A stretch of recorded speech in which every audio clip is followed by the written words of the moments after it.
All right, our speakers are here, so let's go ahead and start. I hope everybody's hearing me. I am Pooja Subedi, and I am thrilled to have you all here. What was supposed to be a weekend video chat with my friends has become this big event, and I can't thank you all whose support made it possible. First of all, I would like to thank Sudha Subedi for allowing me to use Youth Legends Nepal's platform to reach a lot of youth in Nepal, and also I'd like to thank Dalit Lives Matter in Nepal for taking this event as it was theirs and supporting it. Also, I can't not thank our speakers. We have two amazing speakers, Verlin Joseph, who's going to represent the Black Lives Matter movement, and Pradip Pariyar, who's going to talk about the Dalit Lives Matter Nepal movement. Thank you so much, Pradip and Verlin, for being here with us today. So I will allow you to introduce yourself because I know you can talk about yourself more than I can. So Verlin, do you want to go ahead and introduce yourself first? Sure. Can you hear me? Yes. Okay. So hi, everyone. Again, I'm Verlin Joseph. I am from the University of Florida, just like Pooja as well. So I'm happy to be here, happy to listen, happy to learn about what's going on the other side of the world. It's great to see all of you, to meet all of you and hear your stories. So yeah, I wouldn't say I'm necessarily a member or a representative of the Black Lives Matter, but because I am Black, we all have to step up when it's time. And so as we know with the events that are going on in the world, I'm just happy to discuss some of the platform and some of the issues from our perspective over here in the US. Yeah, just to listen and learn to hear what's going on the other side of the world. So it's nice to see everyone, and I look forward to hearing from you and hearing some of these questions and your stories as well. Thank you. Thank you, Verlin. Pradip, do you want to go ahead and introduce yourself? Thank you so much, Poojaji. I'm very thankful to my special team, also some of my colleagues also here. Let me introduce myself here. My name is Pradip Pariyar. Currently, I'm working as executive chairperson at Samta Foundation. And as you mentioned there, I also, along with my few colleagues, we started Dalit Lives Matter Nepal movement here in Nepal. Beside that, I'm also very new in this subject, especially in the caste questions, because I spend my almost like 20 years working with the young people, spending my time working with the young people, especially with marginalized community, young people, and other young people. And I'm very new on this subject, but I belong to this community, so I have also interesting story why I joined in this movement. So maybe I can share later. I don't want to explain more about myself. Maybe I want to learn more about from other friends and colleagues here, those who involved in this process. So, and then there is many Nepalese friends here. So there is a Google Mata. I always call Google Mata. So Google Mata can give a lot of information these days. So no worries about my introduction. Please carry on, Poojaji. Thank you, Pradip. How I want this talk to happen is that I want it to be an open discussion where every participant can feel free to ask questions about what's happening. But I also, because you and Verlin do represent the community that is in focus right now. So I would want to hear some of your views about a couple of questions I have, I guess. So to the participants, I encourage you to chime in whenever you have a question, but let's make sure that we don't talk over each other. Other than that, you can chime in with your questions, but to move this talk forward, I would like to ask you a question first, Pradip. Like, how do you, also you can share your story now if you want to, And my question is like, how did we get here? What is the issue that the Dalit communities are facing right now? Thank you so much. I just want to start with the one incident. Actually, not about this incident, which one we are going to talk about, but I just came from the Ministry of Foreign Affairs right now before joining this meeting, and I was there to ask support to bring back one of my colleagues' brother death body from Malaysia. So these kind of issues exist in Nepal, and there is a lot of issues we are dealing right now. So you want to start? I just want to share one story, and then we can talk more. So I just mentioned about the one just incident what we are doing right now. So let me start with my story. So. I born and raised in Dalit community. I realized from the my childhood, especially when I used to go to schools and I have a friends. But one thing, I never got chance to see my friend's house. So my friends always, they used to come in my house, but I never went to my friend's house. I wrote one beautiful letter after 32 years to my friends and friends' family, because I got chance to enter in my friend's house after 32 years. So in that time, maybe my friends, he used to come in my place maybe more than 1,000 times, I don't know. And then I'll tell one more story, and then we'll jump into this Dalit life matters and situation. So I used to go in one teacher home to get to take a tuition classes. So I used to go there, and then one day in the rainy season, maybe this seasons in Nepal, I used to stay in that teacher house in door steps. I usually my friends always they stay inside the house, and then I used to stay in the door.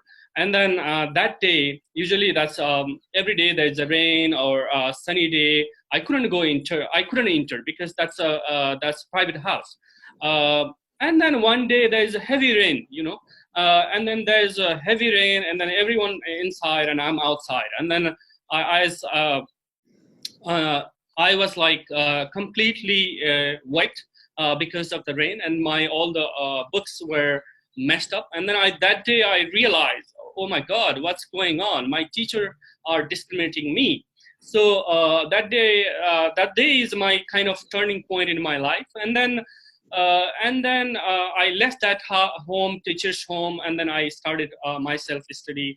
And then I passed the SLC exam, and I came to Kathmandu. And I realized there is a lot of discrimination in Kathmandu. Also, there's issues of renting the space and all. And then I spent almost 12 years in a Muslim family, because I couldn't stay in the other family home, because if they know my surname, and then they always like, there's a huge issues. And then later on, I started working on Dalit issues in my early career days, and I traveled to several districts in early years. And then I used to run the first Nepal Dalit radio programs in Nepal. And then that's a lot of issues coming in my head. And then after a few years, I realized that why I'm doing for the only one community. And then kind of like one of the district called Acham. And then I found myself with the young people, and then my young fellow, they are not working, they're spending their time in their funny ways, especially they don't have to do anything. So, and I realized, and I started working with the young people, and I founded youth organization, and I became one of the chair in one of the largest youth network in Nepal. And then I used to involve in the policy making process of a youth policy making process in Nepal. And then recently I became one of the one of the young global leaders from the World Economic Forum. So I just want to share this story.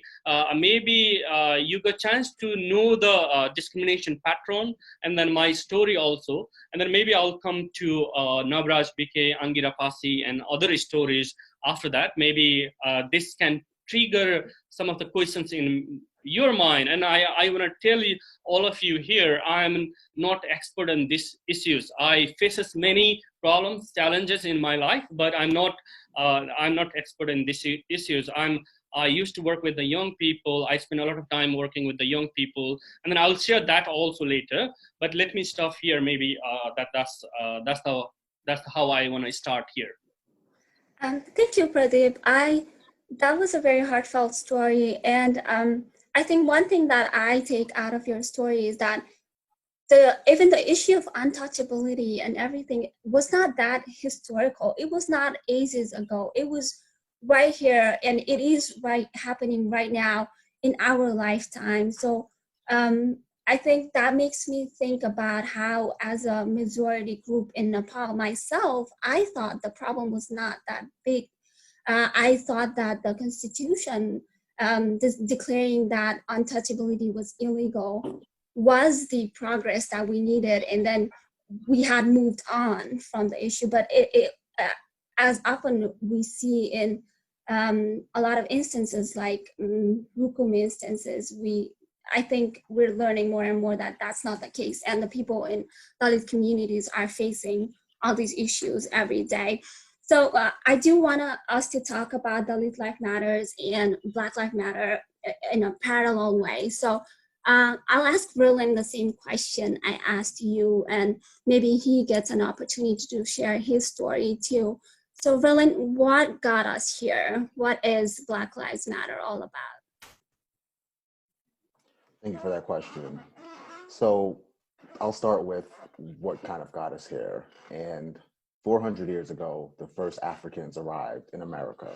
And so for those who may not be familiar with the story, the way Black people came to the United States of America was brought from the west coast of Africa. And so it literally started in August of 16 and 19. So we're going on 401 years this year. And so what happened is about 50 slaves were taken from West Africa and brought to an area of America called Virginia. And ever since those 50 individuals arrived, they were treated differently just because of where they were from and their skin. And, you know, they worked differently, they were slaves.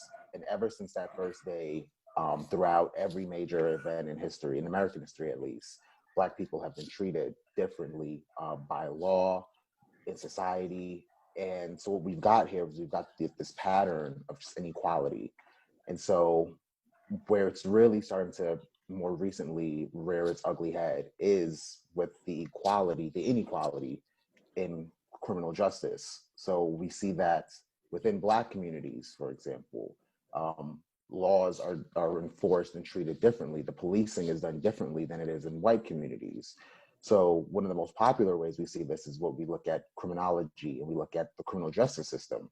So for example, if you look at large scale studies, you'll see that there are no statistical differences between Black people using drugs, including marijuana, and white people using drugs, but there are stark differences in how these communities are policed. So if you're Black, you're more likely to be stopped and prosecuted for having any amount of marijuana compared to if you're white. In major cities across the United States, there was a rule called stop and frisk, which essentially gave the police, especially New York, just any reason to stop. And what frisk means to kind of pat you down. So to stop anybody, pat them down to look for drugs or guns. What we saw is that these were only happening in these Black communities. In fact, 90% of the stop and frisk were occurring in these Black communities. In fact, one year, it was so bad in New York City, of all places, that the New York City Police Department stopped and frisked more Black men than there were Black men in the city, if that makes sense. So we really got here because of inequality across all domains of human existence in the United States, whether it's education, whether it's law, economics, or labor. We see that the outcomes, the life that Black individuals live, are different than white individuals. So what really kind of brings all this to a head and what gets everybody fired up and amped up about it is when we actually turn on the TV and we're watching Black people being killed by the law. So that we can't, at that point you can't ignore it. It's there. It's violence, and in so many ways it really leaves a lasting impact. So that's how we got here. It's not just about police brutality and just Black lives being killed by police brutality. It's that we have been treated unequal in all facets of life, but it just really rears its ugly head when we look at police brutality. Thank you, Verlin. So what I get out of looking at Black Lives Matter and Dalit Lives Matter is that the system of oppression looks the same, whether it's in America or it's in a small country in Nepal, right? The system of oppression looks the same. The people who are benefiting from the system have similar kinds of arguments about why the oppressed should not really make it an issue of casteism or racism. So I want to share a thing that has just happened when I was trying to organize this event, is that some people reached out to me, and they were people who saw that murder of 6 young Dalit youth in Nepal was wrong, who saw that George Floyd's death was wrong, like murder was wrong, right? But what they couldn't come in terms with was that, hey, how is this a caste issue? Or how is this a race issue? You can't, they were kind of saying that you can't really make every issue a caste issue, every issue a race issue. But to me, where I stand from, I'm like, there are youths who are of lower caste, I mean, quote unquote lower caste, I mean, who are of Dalit groups, who allegedly wanted to marry a woman who was in the so-called upper caste, right? And then the whole village comes against these people and then ended up murdering them. And there are people who are Black who are getting killed by police, who are experiencing all these disadvantages in every kind of systems. So when people come and say, hey, this is not a Dalit issue, this is not a racist issue, how do we respond to this? And where do you think the ideology comes from? Pradip, you can go first. Thank you very much. Before coming to your question, I'll just wanna share more about the Dalit issues, and then I'll come to this question actually. This is all about the structural dynamics of society, especially access to powerful network groups is there or not, institution, inequality in wealth and economic resources, space in social environment. There is a huge factor behind this. So this determines social status and financial status also. If you look about the caste questions here, within the caste group, each of the there's in the class of Hindu society distinguished by relatively degree of ritual purity or pollution and of social status. So in Nepal context, there is a diversity. There is more than 126 caste and ethnic groups, and there is this country is very diverse. And then this is guided by especially Hindu philosophy, Hindu code of conduct. It's a came from the Manusmriti, especially contribute from the Jayasthiti Malla from 1360 to 95, and there's other king also that's give endorsement, and that's who strictly implement the burner systems through discriminated laws and practice from the long time. So especially this implementation was very long time. And then Mulki, and especially in Civil Code 1845, introduced by the Jangabahadur Rana, legally divided the Nepali society into two caste groups. That's mainly, namely, Pani Chalne and Pani No Chalne. That's the water touchable or water untouchable. And it's a very long time this practice has gone. And then there's a definition also about the Dalits, the caste which has been discriminated and considered as a pani nachalne and choi chito halnu parne in the society based on the provision mentioned in the Hindu Varnashram of Mulukian 1910 BS, and the backward community who has been excluded socially, economically, politically, educationally, and religiously from the mainstream of the state. So, so that's why if you look at the data of Nepal, and then if you look at the literacy rate, poverty list, or multi-dimensional poverty list, there is always in every sector Dalit are in the bottom of the pyramid. Why that's happened is the big questions right now. And then I want to come to your point right now, because especially those young people now we're talking about. So we never had a question in our family.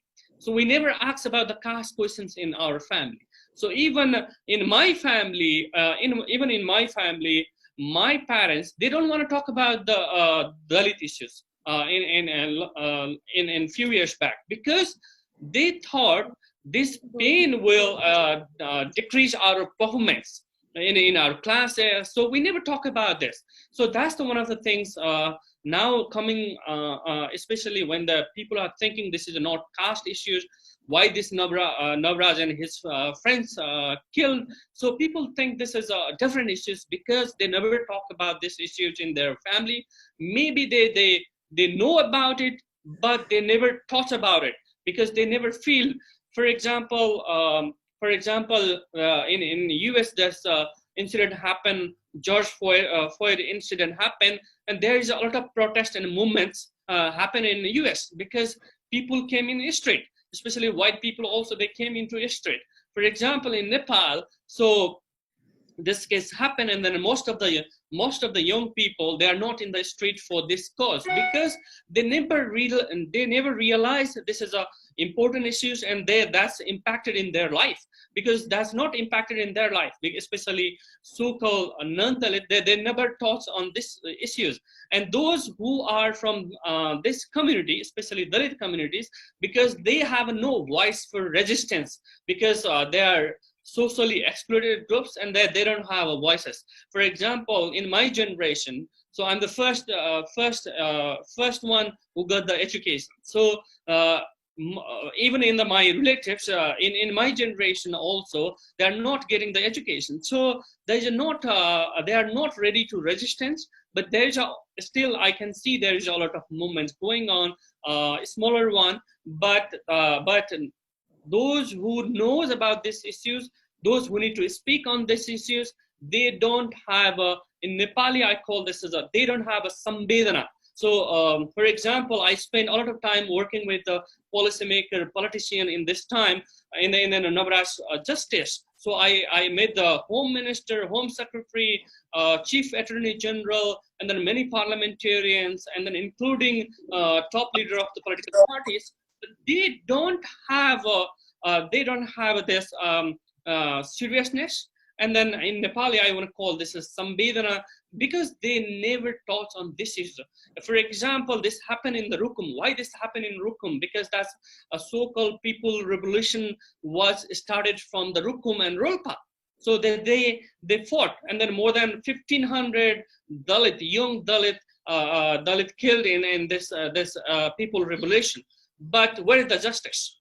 So even this political party leaders, those who came from the Nepal Communist Party, now they are in the ruling party also, but they are not speaking at all. A prime minister spoke after 18 days, and then a NCP chair spoke after 21 days. I tweeted about that in Twitter also. Why they are not speaking? They speak in the small bus accident, but they speak this kind of murder happened, but they never speak after they speak like 20 days. I'm kind of like, I feel this state is not mine. And sometimes I feel I have a citizen of this country in paper, but I feel sometimes I'm a citizen of this country or not. That kind of feeling I have right now. So I have questions, especially for young people. Let's think about this. Let's talk about this in our family first, and then friend circles. We never talk about this. So yesterday I met the one friend. My friends came to me, and then he said to me, he is Brahmin, and then so many people, and he put the Dalit Life Matter in his Facebook profile, and then so many intellectual young people asked the question, why you are putting this Dalit Life Matters? Everyone life is matters, and we're not telling others life is doesn't matter. We are telling everyone life is matter. So this kind of situation right now here, we need to change this, and then we need to work hard for this. Pradip, I think you raised a couple of really great points about allyship, and I think that's exactly what we need to talk about. And you were really right in saying that we don't talk about it enough, one, but then again, also as a group of people who never experience these day-to-day things that people from Dalit communities have to experience, you almost are like, it doesn't happen. Why are you making it a big deal? And I think what I encourage everyone, especially from my group in Nepal, is that just because it doesn't happen to you doesn't mean that it doesn't happen to the people from these communities. And it's time for us to sit and learn our history and really empathize with this group, because believe it or not, we have benefited from the system. And we have left the Dalit communities behind just because of the structurals and the culture and everything. And this has been going on for just too long now, right? And then another thing that you pointed out was how everybody gets so defensive, and they're like, no, everybody's lives matter. And Verlin will be able to tell you about how that is one of the biggest resistance for the Black Lives Matter movement too. So anybody who says Black Lives Matter is met with a defense like, why are you just talking about Black people? It's not about just about Black people, it's about every lives. So Verlin, what do you think, how do you think we should respond to the people who come and be like, no, every lives matter? And what do you think, like, the Dalit Life Matter movement in Nepal can also learn from the Black Lives Matter movement?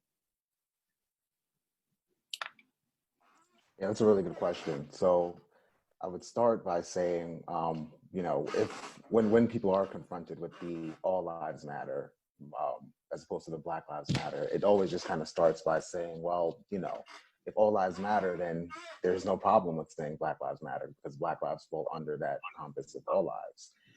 The bigger picture, though, is it kind of even goes back to sort of that aspect of privilege, right? So when you have that privilege, it's harder to look down and to see what these oh, sorry, is this a little better? I can hear you. Okay. Okay. So yeah, so it starts again with people necessarily not wanting to acknowledge some of that privilege, especially if they're protected by it.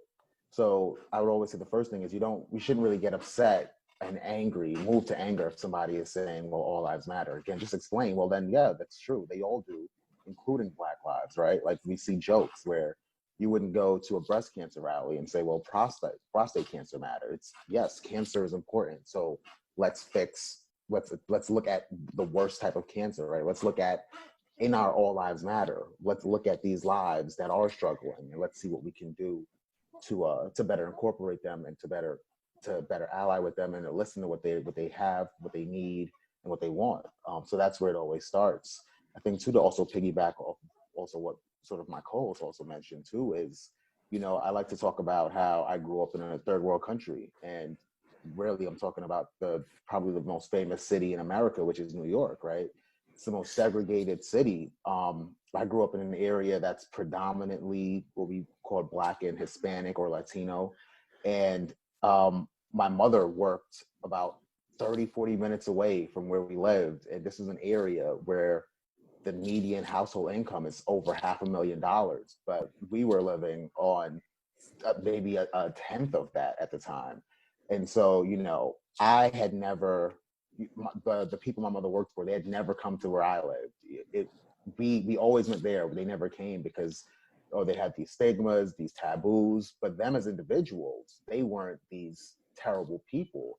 They just didn't see how the system affected Black people and white people differently, because at that same time, you know, again, we're talking about across all walks of life, just like my co-host was discussing, whether it's economics or education.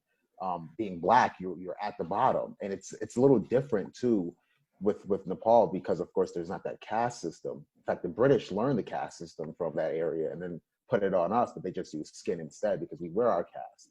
So with that, there first has to be that acknowledgement. So once we understand that, once we understand where this oppression comes from, then I think we can really just have these discussions about, well, what is the difference between this All Lives Matter and Black Lives Matter? Because once you see, well, no, they're the same. People are living their lives, but they're in two different worlds. Then we can understand, well, how do we fix one life so that they all do truly matter? Verlin, you raise a really good point there about not resisting and trying to learn more. So I belong to the majority group in Nepal, and as soon as I moved to USA, I was all of a sudden I was the minority, right? So having lived those two lives, I think forced me to think a lot about privilege and how I used to think about privilege in Nepal, and how I was so much ignorant about a lot of issues. And based on my experience, I think what goes on these people's mind is that as soon as somebody says Dalit life matters, Black lives matter, is that they get defensive because they're like, oh, I worked so hard to get wherever I am. How are you saying that I'm privileged when I had to work so hard? I struggled economically and everything. And I think what we need to learn as a majority group is that, yes, we can have our own struggles based on economy or other things, but what people from Dalit communities or people from Black communities experience is so much more, in addition to what we might have experienced, or in addition to what they might have experienced if they were in the same economic group as us. So instead of being defensive, we really need to think about how this years of systemic oppression towards one group has led to benefits for us. Like I never went to a job interview and worried if I wouldn't fit in that institution just because everyone in the administration was Brahmin, right? And now I think about it, the first job I did was everyone in that institution was a Brahmin. So I question, if I was not a Brahmin, would I have even gotten that job?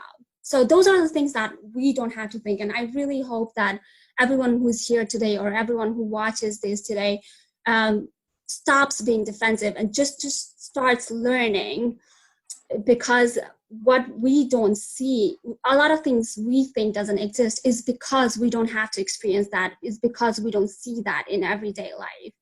But it doesn't mean that these communities are not experiencing that.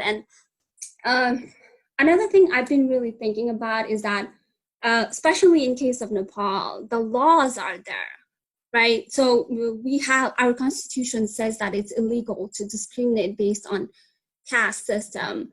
And also for Black Lives Matter, I don't know if you would agree, Verlin, but people could say that the civil rights movement brought a lot of changes, right? But again, the communities are saying that no, not enough has been done. But majorities are like, these things were addressed, hey, let's move on. Why do we keep talking about this, right? So how do you think we're lacking in bringing those changes in the communities itself, and just not putting it in a policy somewhere or in a law somewhere? So Pradip, if you can answer, like, why do you think we're lacking to bring about changes that our law even says is illegal in the communities itself? Yeah, thank you. You put a very wonderful way about the system also. I'll just share one thing and then I'll come to your point. Especially the biggest reservation was created many years for only one certain of group of people in Nepal.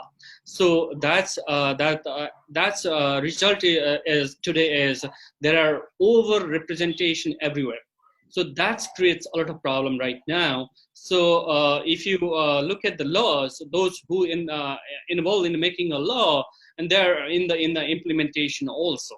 So those who need to implement the laws, they are not very sensitive on these issues. because there is overrepresentation if in one community, and then this is sometimes I call this like if we have if we are friends together, and then we have one cake, and then some of the friends are getting the large piece of a cake all the time, and some are getting the smaller piece. Sometimes they're not getting because they are left out. So it's a kind of reservations. Now we have a reservation systems right now, and then we have a fundamental albeit problem in our constitution also, because cost area, those who are who has overrepresentation in state mechanism, they are also getting the reservation. One problem is there. Second, about the law, I already mentioned who is implementing this law. For example, I'll give one example in this Navraj BK case. So before this incident happened, 1 month before, Navraj went to this girl's family home, tried to meet her, and then this ward chair called the police chief, police inspector, without any reason, and then this police chief sent the vehicle, police vehicle, and then Navraj arrested for 2 days without any notice, and then they are manipulating laws. And then there's a sign, and then Navraz's mom went in that police station, and then she brought Navraz back home. So there is no any evidence of crime. There is nothing. But police, how this system is working, you need to know about that. Same thing happened in George Floyd case. Maybe Verlin Joseph can say more. So, for example, if you talk about those who are in pandemic also, who are dying. For example, Malar Shada, there's a Madesi Dalit who died because of hunger. 4 days he is not getting any food because there is a ward office is very close, but he doesn't have access. So ward chair is not giving the resources or relief to this Malar Shada. And then a guy who died in Kathmandu, Kirtipur, that's the Suryabadur Thaman. So look at who are dying. So this state, those who are running the state, they never felt the pain of the real people. Those who are really affected of this whole systems, they are left out. So this why this is not happening? Because of those who need to implement the laws in effective ways, they are not doing, because they don't need a law. They are always manipulating the law. So that's why this is not happening. Even though we have laws, we have policies, we have programs, but they are not reaching to common people. They are not reaching to Dalit. They are not reaching to marginalized people, because in the state mechanism, there is not representation of this community, because there is no realization in policy making process, and delivery mechanism also failure. Sometimes I call this, those people who are calling themselves like expert or Dache in Nepali. So they are also called capable. So your young people need to think about how these people are capable, because one of the many Nepalese here. So I can, this is one of the poorest country in the world, and they are killing capable people are running this country. So Tannam, Garib, this कसले बनायो भनेर प्रश्न गर्नुपर्ने छ. And sometimes I talk about thank my generation, my generation. I always thank them. They're not involved in the whole process of failure, making this state failure. It's kind of it's a very sad to say. It's kind of failure, you know. So they can't deliver anything. And in a pandemic situation, if you think about the corruption is going on, and then people are coming in the street, enough is enough because of the corruption. And these young people are also not touching the case of Navraj and others, because there is no conversation in their family. That's why law is not implementing properly, because this community people are not in law implementing agencies. And then, for example, if we talk about the police, so I'll give one example. This is not my example, but one of our friend always talking about. there's a one, if anyone Gamali here, some Gamali here, that's interesting for you. This is not, I'm not telling this, one of the Gamali friend telling us. So there's around 5,000 Gamali in this country, only 5,000. So, but if you look at the Gamali in the positions, they're everywhere. So I don't want to mention where are they, but Google it.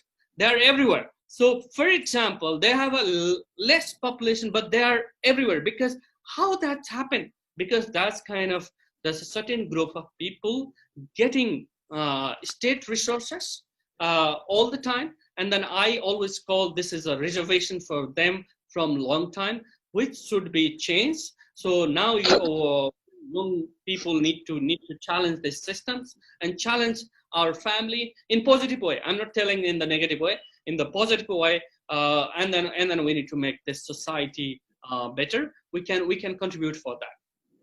And then one thing, maybe I can add good point here in the last. So for example, in Nabraj BK, there is a family from other background. So non-Dalit also in that groups. That's the hope for me, because and this intercaste marriage, those the girls also ready.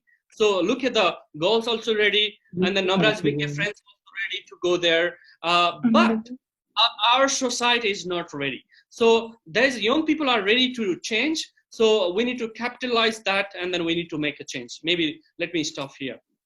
I think that's a very good point, Pradip. It's, I think obviously these kind of events bring about a lot of attention, and the attention is good to increase awareness, but it is also day-to-day events. Like the pandemic seems to really affect all these communities more than every other community. And we really need to have ongoing conversation about representation and disadvantage in other areas of life too. Verlin, I want to come to you. And again, I want to go back to the question that I asked for them. Why do you think we're still here after the civil rights movement, after MLK was supposed to change the world, right? Why do you think we're still here? Yeah, so I think my answer will actually even echo some of what Pradip said as well. So again, it goes back to the root of the issue. The root of the issue, essentially for Black Americans, is that the people who, when we look at the legislative level, the people who are responsible for drafting the laws to make things equal were not the people who were most affected by the inequality. So for example, again, we talk about slavery. So when Black people first arrived in the United States of America, we were in slavery for about 260 years, and then a war was fought over slavery. And the people who then decided how we're going to move forward did not look like the slaves. So of course they layered the law in ways that protected them and their efforts, right? So then we go through what we call the segregation. And then we have all these individuals who are fighting against it. And we get to Martin Luther King Jr., the 1960s, who, he's very peaceful. And again, he's fighting to get things equal. But the people who, again, are drafting these laws for equality are still layering it in a way that they will still benefit. And so one of these examples, again, goes back to New York City. So when segregation ends, and this is, again, so for those who don't know, so when we're in the United States, segregation was made legal, which basically said that Black people cannot interact with white people in all walks of life. So it even included things like sitting on buses, riding trains. We had to sit in designated areas. We couldn't intermingle. We couldn't go to the same school. These were all legal. And so when it came to changing the laws around this, the laws were then being created by people who benefited from things still being segregated, right? So one example of this is when we see schools being desegregated. So now Black people and white people are going to the same schools. In many of the northern cities, they wrote the laws in a way where the segregation had a lot to do with class, not so much just race. So we see a lot of these school systems in the North, especially again in New York City, never truly desegregated because the laws were written in a way in which, well, if rich kids still go to one area and then the poor kids go to another, that's still different. But if the rich kids just happen to be white and the poor kids are Black, well, it's not racism. It's just happens to be, well, their parents don't earn this much. It's not about race. But actually at the root of it all, it still is about race. And so when we talk about how the community can get around this, well, that's when we look at, for example, in Seattle, just recently with the George Floyd protests, Seattle and other cities are talking about defunding police and putting more in more funding into community policing, right? So in Seattle, there's I think it's a 6-block radius where they have essentially removed the police from this neighborhood. And you might think, well, chaos is ensuing. There's no police, there's no order, people are running around left and right. But the earliest reports are people are feeding the homeless, people are providing care, people are working together. So we don't have this cesspool of just violence and starvation that's occurring. The community has stepped up and said, you know what, well, we're gonna look after each other. We're gonna feed our hungry. We're gonna look after our sick. And then we also see that as well when we look at the disparities with the COVID and just race as well. So again, you get to some of these areas where you have these Black populations that tend to be on the lower economic side. They're not getting the same treatment, they don't have the same access, and more importantly, many of them rely on public transportation systems, which increase their risk for contracting COVID compared to those who don't. But again, a lot of these conversations are framed about class and not race.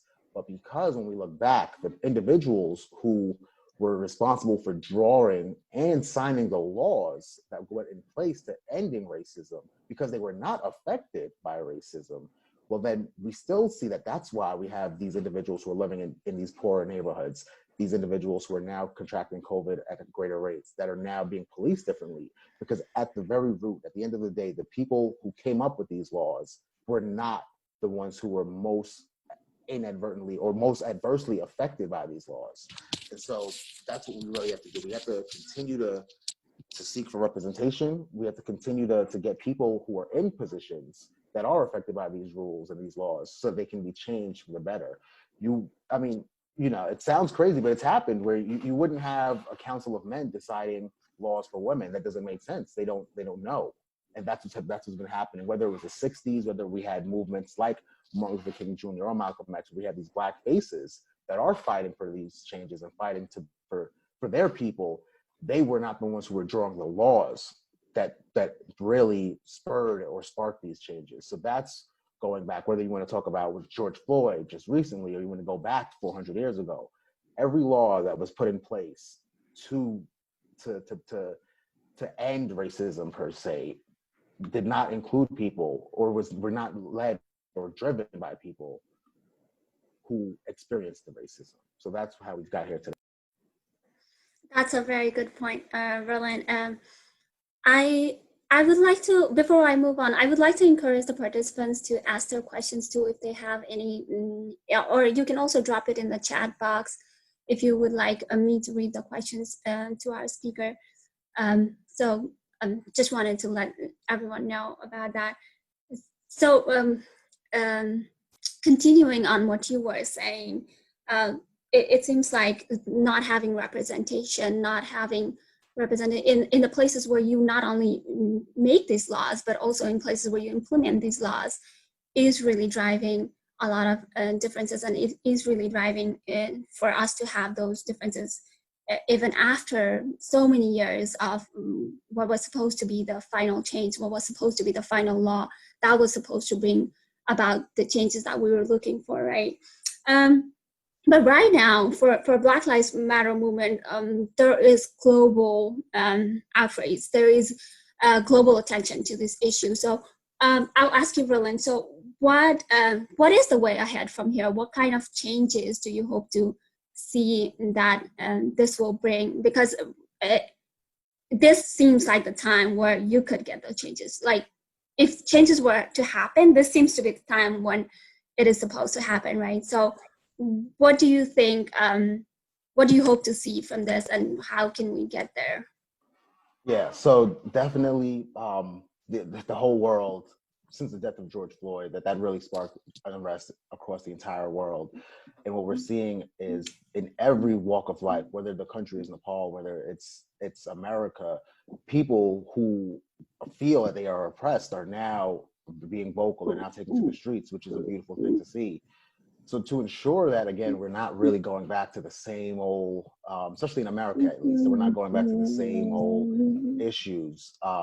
that we've had before, where people are just going to draft some of these laws and have some workarounds so that nothing happens. I think one of the first things that we're going to need to do is that it's going to start with the representation, but it's not just racial representation. It's got to be these people again who are the ones who are afflicted. And one example is right here in the state that we live in, Florida. So I don't want to say that I forgot the exact year, but I remember being a teenager, probably 18, 19, a little older, when there was another young man named Trayvon Martin who was killed, and he's kind of one of the first catalysts of a lot of this unrest that's happened more recently. And so the story is, for those who don't know, Trayvon Martin was a young Black man. He was 16 years old. He was in his parents' neighborhood. Now his parents, he's Black, and his family is Black as well. But they have a little more economic resources. So they lived in a nicer neighborhood. And he was walking home from a store one day, and what we would call a security guard, like a neighborhood security guard, not a police officer, but just someone who was a white gentleman named George Zimmerman, happened to be patrolling, just keeping the area safe, as they would say. And he sees Trayvon Martin walking, and he calls in his dispatcher, calls into his boss, and he says, "Hey, there's this kid who looks suspicious. Should I approach him?" And his supervisor actually says, "No, leave him alone." So what happens though is George Zimmerman doesn't listen. He approaches Trayvon Martin, and a scuffle ensues. And during the scuffle, Trayvon Martin is getting the better of him, and George Zimmerman is on his back, and he pulls out a gun and shoots and kills Trayvon Martin. And that really set the tone. That's when we have a lot of these kind of modern day protests that were going on, because it's like, you can't just do that. You disobey the order. And not to mention too, George Zimmerman would then be found not guilty in a court of law. But today, Trayvon Martin's mother is now running for a position in her area, a political position in her area as well.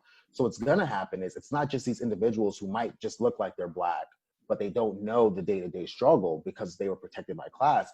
It's a mother who lost her son to inequality, to racism, to justice. Now she's gonna be, if she is elected, she'll be in a position of power where she can directly influence change, come up with laws, vote on laws that will actually bring change, or just some type of acknowledgement from not just the government, but from society as well, from these communities as well, where we can get this change that's needed. So as we continue to move forward, as these protests are happening, not just in Minneapolis, not in America, in Nepal, wherever these protests are happening, that's got to be the key driver. So we've got to get these people, again, who've been in the community, who are afflicted by racism, by this caste system, to make sure that they are the correct people that are in charge, and that are running things going forward.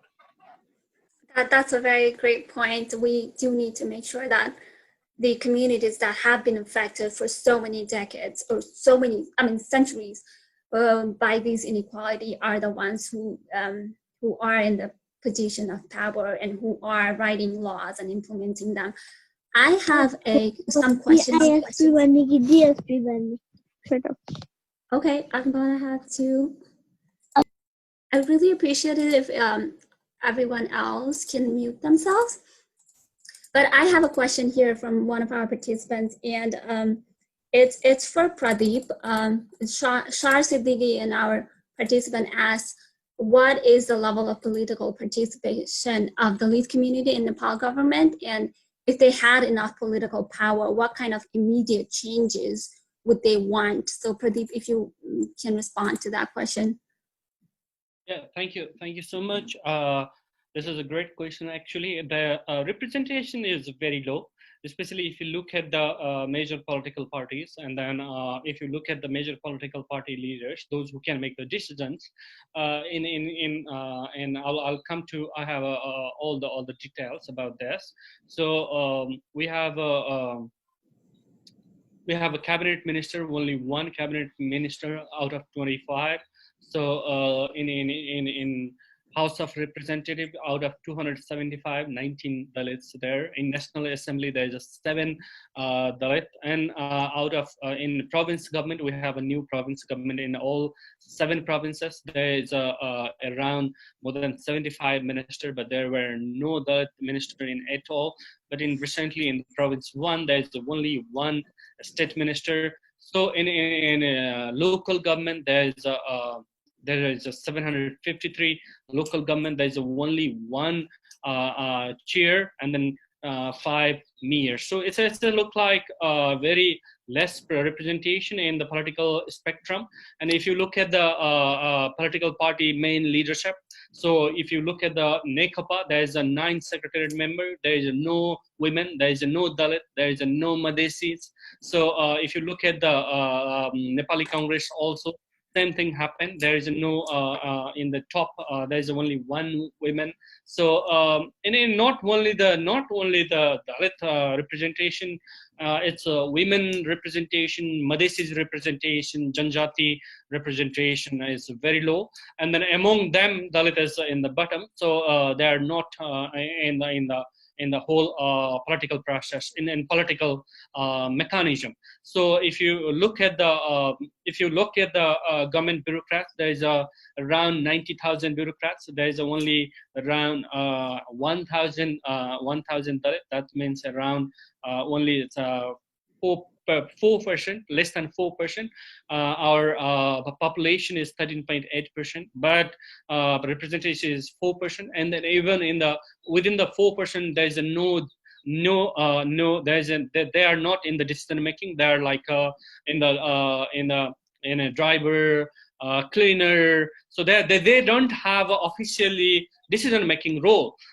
That's kind of situation. If you look at the police, if you look at the army, if you look at the armed police force, they're also very less. And those who are there in the state mechanism, they're in the junior position. Most of them are junior position. If you look at the secretary list of Nepal, there is no any Dalit secretary in so far in the history. We have only 3 judges so far. So recently they appointed. And then if you look at the ambassador, how many ambassador right now? So there is only 1 ambassador. So if you look at the everywhere, if you look at the planning commission, that's always they make the plan. There is no Dalit representation so far in the history. So that kind of situation. So representation is very, very low. That's why we're talking about the over representation right now. So we need to talk about this representation issues very hard. This can make a change. So and then many times people are talking about the capability also while talking about the reservation and all. And then young people need to understand those who apply for the job, they need to meet the certain criteria. So those who are going through the reservation, they are also qualified for the position. That's why they got the job. So let me stop here. We can talk about the representation very long. This community are historically behind. And then I just tweeted this morning. So there's maybe this is interesting for you while you are staying abroad. Most of you are from abroad, and then this is a lot of map issues going on. So Nepal map issues going on. Everyone is praising about the map, and then I also praise. But same time I asked the questions. So there were no female prime minister so far in Nepal. There is no Dalit prime minister. There were no Madhesi prime minister. Only 1 prime minister from Newar community. There were no Janjati prime minister. So all the decisions when they are having negotiations with a different country, who did all this mess? We need to ask these questions to all of us. So let me stop here. Pradip, thank you for your answer. We have a lot of questions from the participants, so I hope we can be quick but so that we can get to all of those questions. Another question, to the follow-up of that question is like, what are the immediate changes that the Dalit community would like to see now that we have this attention towards the issue of Dalit communities? Would you like to put it out there? Like, what are the immediate changes that would really help? So first changes, we want to end all form of discrimination based on the caste, and especially violence which is happening around the country. So that's the one of the things. And recent, if we talking about the Dalit Life Matters, we create a collective intervention of Dalit and non-Dalit to end all form of caste-based discrimination, which we seek. And then whatever happening, especially for the murder of the Navraj and his friends, and then Gita Pasi and other killings happening here. So we want a justice on that, which is not happening so far in the history. Only one justice happened. So we want a justice for that. So and then one is representation issue. Also, this is one of the biggest issues for us. So especially. I have a request for young people. So let's talk about this. So if we really want to make a change, we need to start the conversation, which is happening right now. I'm very happy for that. So Pradip, let me add to that. Sudha Subedi also had similar questions. So as how can we help? Like how, like coming from, especially coming from a group which has been privileged, how can we support the movement right now? Okay, so first, that's great questions. Thank you, Sudha. I think Sudha is working hard for change. Thank you, Sudha, for that. I have first, don't think this is a PT issues or you need to help on this issue. So this is I always call about this is like, and in Nepali, I call manabiye karan hune. Hami sabai manabiye karan hune. So this is issues of humanism. So we need to first, we in the 21st century, we are in the 21st century, and then we are neglecting, we are violating laws, and then killing the Dalits, which is happening right now. So we need to make this paradigm shift. We need to make a change on this. So we need to raise the voice. First, we need to do that. So I always tell young people to start the conversation in your family first. For example, if you fall in love with someone from intercaste, what do you do? Do you ask the questions to your family, or you elope, or what do you do? So that's the important questions for right now. So we need to start the conversation and don't feel pity. So we need to come with empathy. So this is our issues. This is not Dalit issues. This is common issues. So sometimes people talk about this as Dalit issues. No, this is the country problem. This is global problem right now, because this is a human rights issues. So we need to talk in the larger scale. So don't come with a pity, but you can help in different ways. So one is talk in your family, raise about the issues, try to understand this caste questions, which is very complex. So it's not easy. So earlier also I share my thoughts, and I told I'm not expert, but I'm spending a lot of time to learn, unlearn, and then rethink on these issues. We need to rethink on these issues also. How you were thinking before and now is maybe different. So so let's talk. Let's start the conversation, and then we can find out the ways how you can support in this movement. For the Dalit Life Matter, you can share this, and then we are also try to build a Dalit and non-Dalit collaboration to end this caste discrimination. So you can join in this this movement. This is not only our movement. This is all of us. We can contribute for this movement. Let me stop here.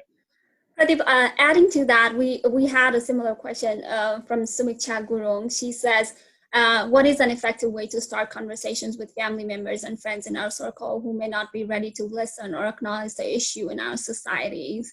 So, I mean, it's a lot to expect you to be able to answer that for us too, but if you have any insights, please feel free to address it. Okay, this is an interesting question. It's very hard. First, I want to challenge all of you.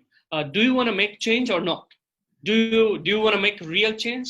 If you really want to make a change, you will find out the ways. So I don't have an answer right now, but if you really want to talk about these issues, if you really want to talk, you will find out the ways. So for example, You can talk about in your family, if you want to go US, right? So you want to go UK or whatever. So you talk about that. Whatever the study you want to do, you did that. So for example, same thing here. So I give you one example. What happening here? For example, corruption is very high in Nepal. So why this has happened? Because we want a motorbike. For example, young people want a motorbike, but they never ask their parents how much money they earn, right? But they want a motorbike, they want an iPhone, whatever, but they never ask how much money they earn, what's the source of income. So we need to challenge ourselves. If we want to really make a change, we need to start from ourselves, and then we need to be that. Pradip, I want to add something to that. I think one thing I disagree really strongly with is asking the communities that have been suffering to also let us know what we can do, right? So I think it's our job to find out what we can do and how we can support while making your voices bold. I think how we can start conversation is just talk about it, right? You can be like, oh, I'm going to offend my family, I'm going to offend these people, and then avoid that conversation. I have done those conversations in the past couple of weeks with my family, with my friends, and I know it's hard, and I know we risk offending them, but at this point it's like you better offend the people who are not on par with what's happening than let all this injustice happen in this community. And what I would suggest anyone who's worried about talking is that present facts. Don't so how people feel like is like, I think they feel attacked. So when you present facts and be like, this is why this is wrong, and then this is why holding on to these ideologies that have led to inequalities is only going to lead to a worse society, like, because every community in our society needs to do better for us to grow as a society. So just presenting facts, and then even if they get mad, keep the conversation going, right? Yeah, we've got to start somewhere. So that was coming from my experience. But Verlin, we have a question for you. June asked, many young Nepali people I know indulge in Black culture and use Black vernacular in their everyday life, but when it comes to being an active voice against issues like racism, they couldn't care less. They think using the N-word doesn't mean that they're being racist. I feel like this is a huge problem. What's the right way to talk about it? Yeah, I think that's a very good question, and it is a very good question. I'm also going to try to answer another question. I'm sorry, I don't want to mispronounce the name, but there's a question too about how to make Dalit issues a global attention as well, and I think it ties back into even with racism, the N-word, and hip hop, right? So, in my opinion, one of the reasons why we see the George Floyd protests really spur movements in London, in Paris, Germany, all around the world, is because when you look at these countries, we have what's called the African diaspora, right? And so these are the cities that have a lot of populations of Black people who either were forced to move to these areas or move there on their own fruition. So what's important though is what unites all of us is hip hop, and it is music, right? And so when we talk about even Nepali culture and people using the N-word, that comes from a lot of it being in music, being in on movies with Black people saying it. And so when we in order to understand that, I love history, so we really have to kind of take a step back and understand, well, when did it become cool to use the N-word among ourselves? How did hip hop make it popular? And so when hip hop started in my hometown of New York City, specifically an area called the Bronx, right? Which is at the time was predominantly Black, and now it's predominantly Hispanic or Latino today.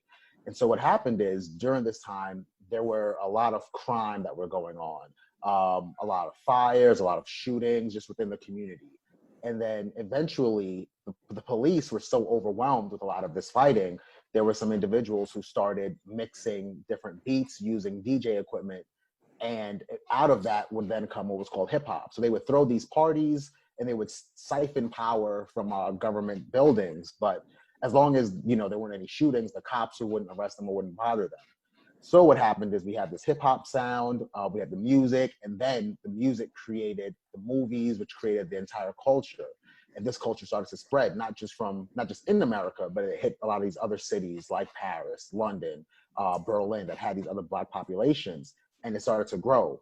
As it grew, then it went around the world, right? So we have most countries that don't even speak English know what hip hop is. They've heard the beats, they've heard the style of singing, the style of music, right? And so that when you're in a position of privilege, you can participate. As long as you can understand English, you can participate in that culture, right? You can requote the N-word because you heard it in a joke.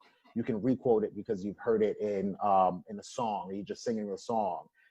But when it comes time to really look at that privilege and say, well, yeah, there are some people who we are using their language, we're using their words, even though they are under attack, they're under duress. It's still easy to use that privilege to say, well, it's not my thing, or I'm just participating by using the music. But it is important to acknowledge what caused the music, what caused people to use the N-word. People aren't using the N-word in our music as a way of being buddy. It's, you know, it's a term that was created for us to describe certain behaviors. So we'll use it in a way that describes these behaviors in a cultural context. So the right way to kind of discuss this theory, this conundrum with them, is to really explain that, well, again, this music, this culture, these movies, they come from a place of hurt. These are coping mechanisms, right? These are coping mechanisms to deal with the last 400 years of this systemic issue. So it's not out of joy and out of fun that we're saying these things. So I believe that once people understand that, once they understand that, well, wow, this is really rooted in a dark era, a dark time, in a dark place, that, well, maybe they can check that privilege and say, okay, well, perhaps I shouldn't be using it. Now I know that the history of this word is steeped in such violence, in such bigotry. Well, I shouldn't be using it just because I hear it on TV or I hear it on the radio or whatever medium they use. So again, the right way to talk to them about it is just to have a conversation. And I always think it's important to understand too that most people, whether they're white, at least in America, most people who are white are not racist. So I mean, perhaps even in Nepal as well, right? When you're having this conversation with them about the word, and you know, you do your own research and you understand where it comes from, then you don't want to go at it with the way like, oh, you're demonizing them. It's like, you're wrong for using this word. It's, well, explain, okay, well, this word has been glorified because it's a coping mechanism. It's not anything that anybody is proud of, and that nor should anybody be proud of it. So nobody uses that word to say, nobody calls Obama that word unless they're racist, right? So it's, again, you know, it's this coping mechanism that a lot of other people, that a lot of us started using just to really try to bring some joy out of this 400 years of existence. And so that's the same way when we go back to making even the Dalit issue a global issue for global attention. In some ways, it has to be pervasive through Nepali culture, right? Nepali people are all over the world, from my understanding, right? England, Australia, South Korea, they're all over the world. So within the culture, when Nepali people go abroad and they're presenting their culture, it has to be a part of it. So the same way again, when you hear a hip hop song, when you watch a movie that has predominantly Black people and you hear this N-word, that's how Nepali people and Nepali artists, especially as well, who are pushing the Nepali culture outside of Nepal, can really help people understand what's going on in Nepal, right? It's not just, you know, about the roses and the beautiful mountains. Bring up some of these issues that these people are going through so that anybody who engages with someone from Nepal, who engages in Nepali culture that's not Nepali, will understand where you guys are coming from and what some of these struggles are. Thank you, Verlin. This has been an amazing conversation, but I do have to point out that we are a little ahead of time. So, but I have this one question I want you both to get to, because it is a question that touches things that I'm really passionate about.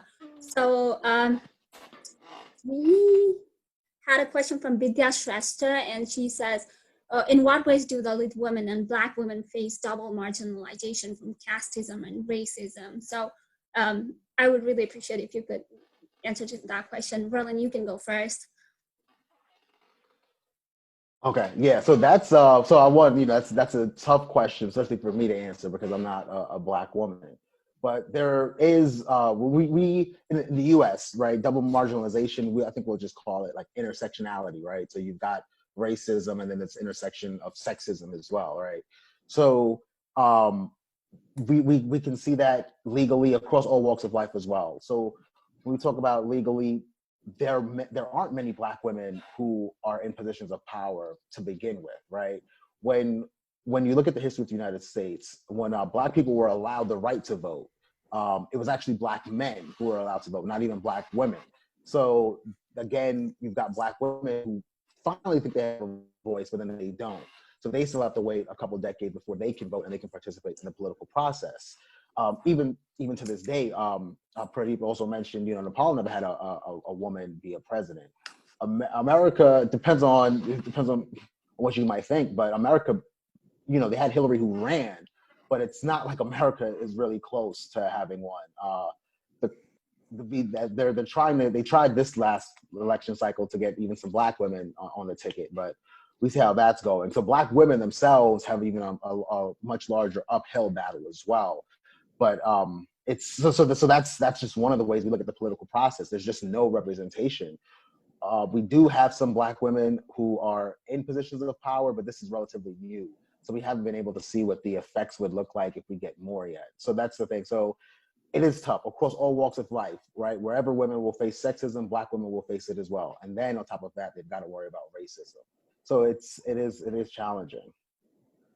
Thanks, Verlin. Yeah, it is weird to ask you the perspective of a Black woman, but again, that's where we're at. So Pradip, what do you have to say about it?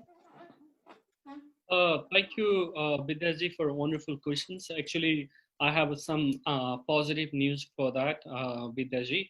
I just shared one of the article about the untouchable stories of touchable vagina. So you can read and then you can have more understanding on that. But a good thing about the Dalit women, there's a we always call there's a Tehero Marman Dalit Mahila. So there's a lot of issues about the Dalit women. If we talk about the man, there is a less.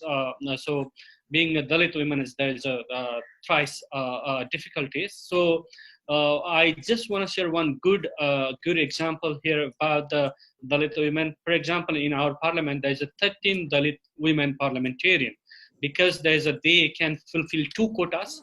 There's Brahmin ideas, Brahmin Kshatri's ideas for this interesting ideas. You can understand if Dalit women represent, they can fulfill the women quotas and they can fulfill the Dalit quotas. That's why there is a 13 Dalit women, and they are working wonderful in parliament because they don't have they are not very they are very vocal. And then even in the Navraz case, there is maybe Dalit man parliamentarians. They didn't spoke much, but these women, they have a lot of pain, agonies. That's why they spoke a lot in parliament. So I'm very happy about that. So we can talk about this bigger maybe. I have 2 of my colleagues here also. They are also listening. They are working so hard for Dalit Life Matters. Pradika, Century, and Suluchana, and I think Sudeshna also here. Maybe you can connect it through the Dalit Life Matter. You can talk more. And then Lunaji also shares some of the resource material in the chat box. You can use that, and then we can talk more on these issues later also. Thank you, Pradip. I think it's time for us to wrap up this conversation, but I thank you so much for coming here and talking about the issues. I know it must be so tiring to not only experience. Just give me 30 seconds for, I just have one message for young people, especially let's engage on these issues. With empathy. So let's engage, and then I always talk with the young people, and I always told to young people, whoever, especially. So if we want to see the change, we need to work for that. So let's work for that, and then let's leave this country a better country for all of us, and then especially for the next generation. If we can work hard, so we can change, we can make a change, and then we can have a better country. Well, I don't want to at least take these issues for next generation. So let's work a little bit harder for this time. Thank you so much for listening. Engage in Dalit Live Matters. If you want to know more about Dalit Live Matter, we always happy to answer, and then you can engage in different ways. So Lex Limbu also share how we can engage in this different ways, 7 different ways. So you can see that, you can like, and I share the petition also here. Maybe you can sign that also. Thank you for everything. Thank you for your effort, Pooja, and Sudha also. I would like to make thanks for all of you. Thank you very much. Thank you, Pradip. Verlin, do you have some closing remarks? Yeah, again, I just want to say thank you to everyone for joining in, especially you, Pradip, for sharing your story, as well as letting me know, informing me about some of the issues that your community faces as well. Just to everyone, I'm sorry we couldn't get to all your questions as well. So I just left a link in the chat. There was another question about understanding some of the literature. So I left a book that I think is a great way to kind of understand, again, what the root of the issue is, because everyone's not racist, but there are people who do benefit. And so to understand why we have racism, I left the link in there that I think will be a good source. Yeah, so those of you who can't order it, again, you can look it up, just Google the title, and I believe you can find a PDF to download as well, and just check it out so you can really understand sort of what's going on from our perspective in the United States, and how we can all be better people as well. Thank you. Thank you, Verlin. Thank you, Pradip. I cannot express how thankful I am to you both. And I do want to acknowledge before we leave that I know that it's not the job of the community itself to explain it to people who have been benefiting from all these systems. It's our job to learn, to go read, and to be there for these communities as much as we can. So I would like to encourage everyone who's here, or everyone who's watching, to go and learn and to try to put a finger into how we have benefited from the system, and how the Dalit communities, the Black communities, have actually been put on the back. You know, like, I think we have to start a conversation, and that conversation can only happen when we learn the facts, when we go back and look into how society has been structured for us to benefit out of it. And let's make this a moment where we start to learn and to be there for these communities. Let's come together. Let's keep this conversation going. Let's keep, whether it's in the family, whether it's with your friends, wherever it is, let's keep this conversation going. Let's make sure that people know that you stand with these movements, and anything people say against it is not going to be tolerated by you. And maybe that will force people to think about their perceptions too. So thank you everyone for coming here today. It was amazing. The participation was amazing. Thank you so much. And I really hope we can continue this conversation in different ways. We are going to post this video in Facebook and other platforms, and we'll let you know where they are. So maybe that's where we can keep the conversation going. And thank you again. All right. Thank you so much. Thank you so much.